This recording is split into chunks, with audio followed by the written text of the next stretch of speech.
Prologue. Warm liquid spread underneath him, waking the child. His heart thudded.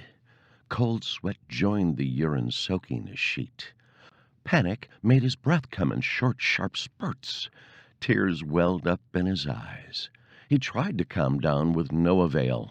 He must think. He reasoned with himself. She warned him if he wet the bed again, she would whip him with a cord from the sewing machine. His back still hurt from the last beating. She said she would whip him worse than before. He knew she meant it. He had endured her wrath before. Last night after his bath, he stood before the mirror. He looked over his shoulder at his back. The red marks were fading, leaving long, jagged scars. He turned away. He couldn't bear to look at the image of himself. He was ugly. His mother told him so. Loneliness and despair overwhelmed him. Last Sunday he had been excited. The church at the corner was having a Sunday school campaign. They were inviting children in the neighborhood to join their small group. Someone had thrown away the flyer advertising the drive. He picked it up off the street. He looked around to see if anyone saw him. He hid the paper under his shirt. Running behind the garage, he eagerly read it. He decided he would go. He was excited. Here at last he would be loved. His mother would never know. As long as he was out of the house, she didn't care where he went, just as long as he wasn't bothering her. At 9 a.m. on Sunday morning, he walked to the church and entered through the side door. Everyone else was coming in the front. He watched the other boys and girls stream down the hallway. They stared at him. He huddled against the wall, out of their way. He wasn't sure he would be welcome in this house of God.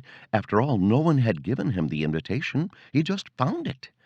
He thought of all the birthday parties he was excluded from. Several times at school, he overheard others whispering about him, their unkind comments hidden behind hands covering their mouths. Maybe this would be different. He followed the children. One room seemed to be filling up with those his own age. A pretty woman in a flowered dress was standing behind a small podium. She greeted each child by name. He sneaked in and sat with his back against the wall, hoping they wouldn't run out this uninvited guest. The other students moved their chairs away from him, crowding up against each other. The teacher, a woman in her late 20s, actually smiled at him once or twice. It made him feel warm inside. His mother never smiled at him. Afterward, he wanted to speak to her, to tell her how delighted he was to be in her class, how much he enjoyed her stories. He approached the room thinking she was alone. He heard another female voice. "If that child is going to attend this church, my husband and I are leaving. He will attract others just like himself. I will not have my son associate with children like that." The Sunday school teacher said something unintelligible. "I don't care. I'll not have my Howie in the same class with that dirty little boy." He knew they were talking about him. He left, never to return. No one pursued him. No visit to his home, just a general sigh of relief from the church. If this couple pulled out their membership, the finances would suffer. What was the price of losing one little poor boy compared with the loss of this wealthy family? Ashamed of his ragged clothes, he closed the holes with safety pins. During rainy days, he wore plastic bags over his feet. He was aware he was different. The pitying expressions of teachers, the taunts of children. He came home the first day of school and didn't want to return. His mother laughed at him and called him a coward. Soon after that, he started wetting the bed. His mother was livid. She snatched him out of a sound sleep and threw him to the floor. "You're 6 years old, you little creep. If you do this again, I'll whip you," she screamed. "Now get downstairs and wash these sheets." She ripped off the wet bedding and flung it at him. He struggled down the stairs, stripping and almost falling. Finally, he wrestled the soaked sheets into the laundry room. Stuffing them into the washer was another matter. Even with the big bird stool, he had to stand on his tiptoes. He could not reach the soap. Running into the bathroom, he grabbed the liquid hand soap. He was pushing down the pump when her hand caught him upside the head. He fell off the stool, his head smacking the wall. Tears filled his eyes. Reaching into the overhead cabinet, she took out the bottle of whisk. She turned to him, her face a mask of rage. "Now get up there and sleep on the floor, and if you wet on the rug, I'll mop it up with you." His heart pounding, he ran back up the stairs. He curled up on the floor, shivering in his wet underwear. He didn't wet the bed that night, or the next, or the next. A week later, he went to bed in confidence and woke up in horror.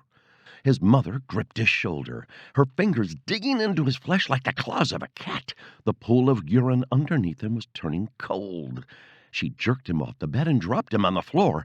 In her hand, she clutched the electrical cord from the sewing machine. Before he could react, she brought it down across his back. He howled in pain. 5 more times she struck him, the cord cutting into his flesh.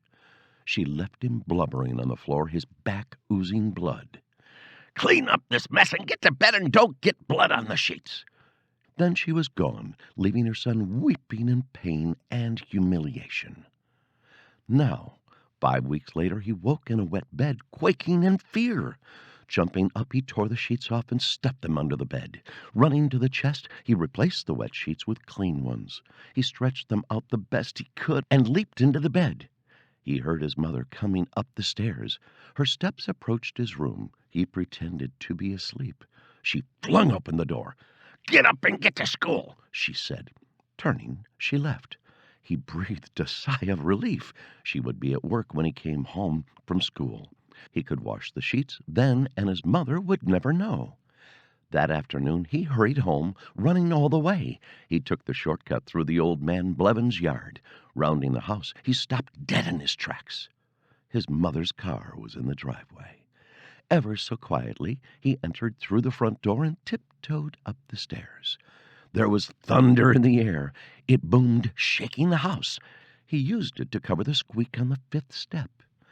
In his room, he dropped to his knees and looked under the bed. His heart almost stopped. The space was empty. The sheets were gone. Suddenly, a hand closed around his upper arm. There was a ripping sound as his mother tore his tattered shirt from his back.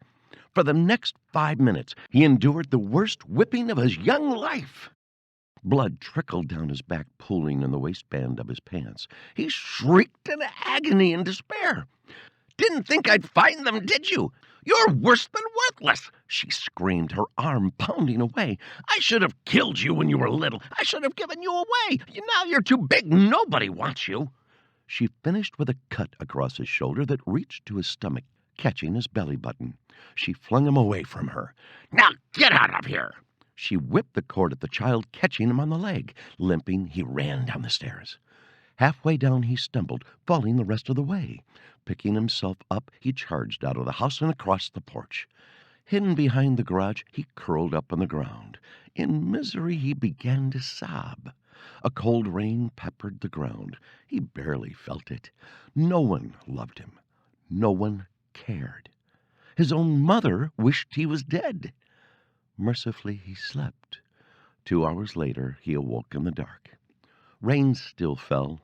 He shivered. Things had changed. He was no longer the little boy everyone picked on. They would never hurt him again. He felt dead inside. They might beat his body, but they would never touch his inner self. His heart was dead, unfeeling, uncaring. Quietly, the demon entered him.